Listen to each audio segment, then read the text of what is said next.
name is Ray Brown. We're briefly going to try to give you a little explanation about our casing plunger operates. This is called the ConCoyle casing plunger. We make ConCoyle tools in 5.5, 4.5, 3-inch, 2 7/8, and 2-inch. ConCoyle tool consists of one moving part. In the 4.5-inch tool is a 5/8 rod that has a valve that is attached to the rod, creating the seal. So that's the only moving part in the tool. And when the rod valve is in a closed position, gas and liquids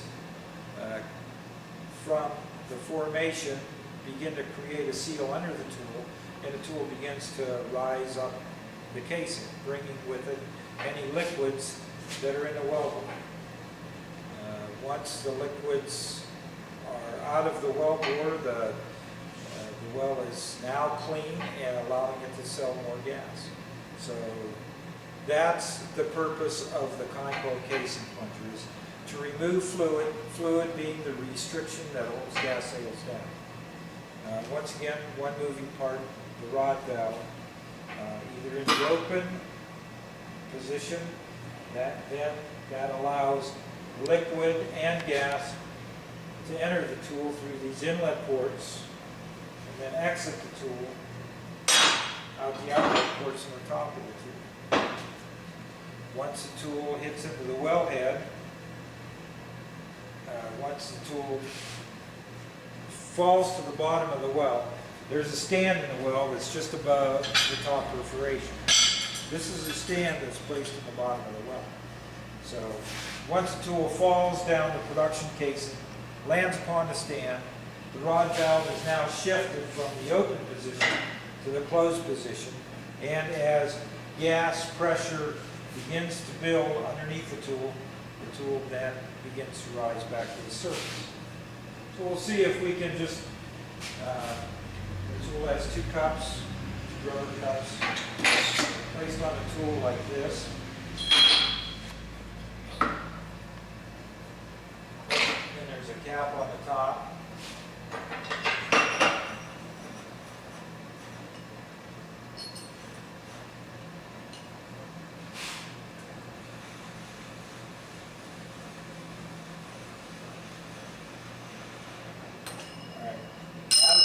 Ready for production. So here we have a simulation of a producing well. The rod valve is in the open position. Now the tool is going to fall down the casing. When it hits the stand in the bottom of the well, when it hits the stand in the bottom of the well, the rod valve shifts from open to closed. This time, I'm just going to put some liquid in the well. In this case, it's just water.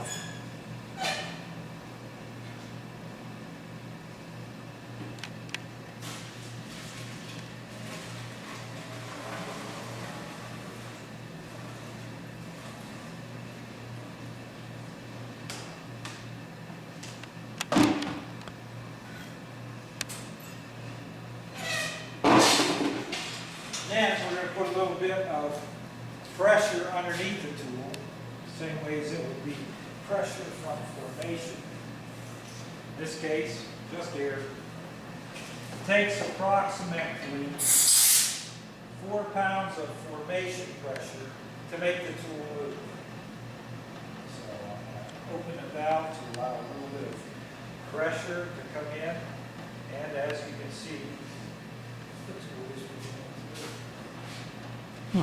bringing with it the liquid that is now trapped above the tool.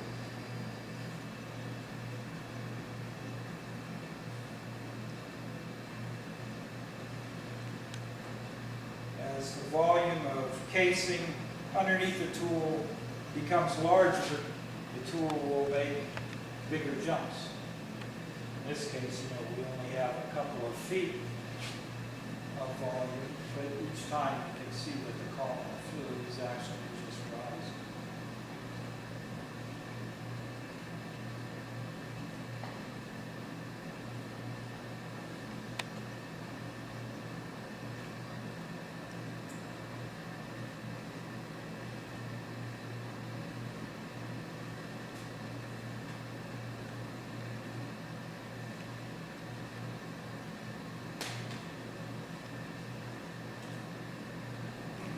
once the tool reaches the top of the wellhead, it will hit into the latch, into the cap.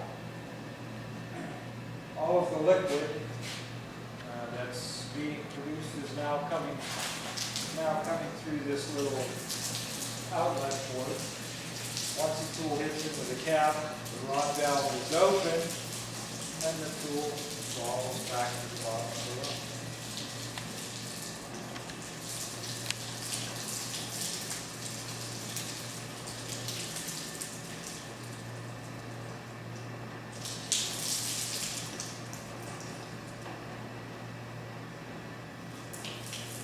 And now I must stop.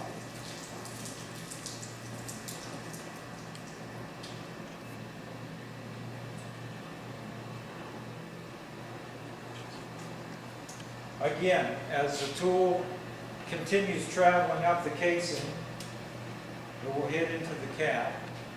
Once it hits into the cap, then the rod valve in the top of the tool that is now closed will open. When it opens, then the well can be produced two ways.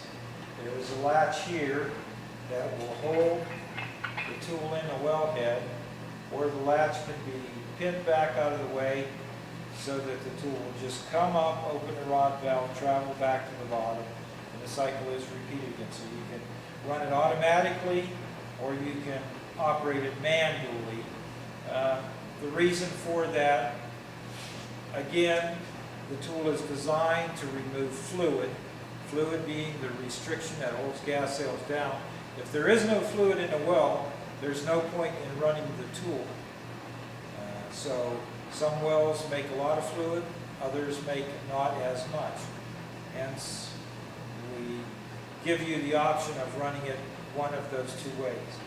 So you can either catch the tool in the wellhead by using the latch, drop it whenever the well begins to load up with fluid, or you simply pin the latch back out of the wellhead, and then the tool comes up and then falls back to the bottom and runs again.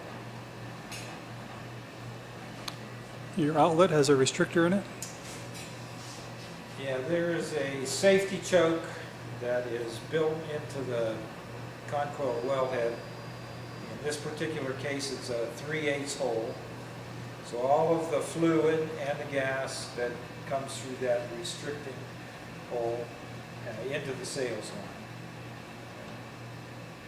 The reason that we put a choke in the wellhead is so that the tool doesn't come up too fast. So it sort of moderates the speed with which the tool rises.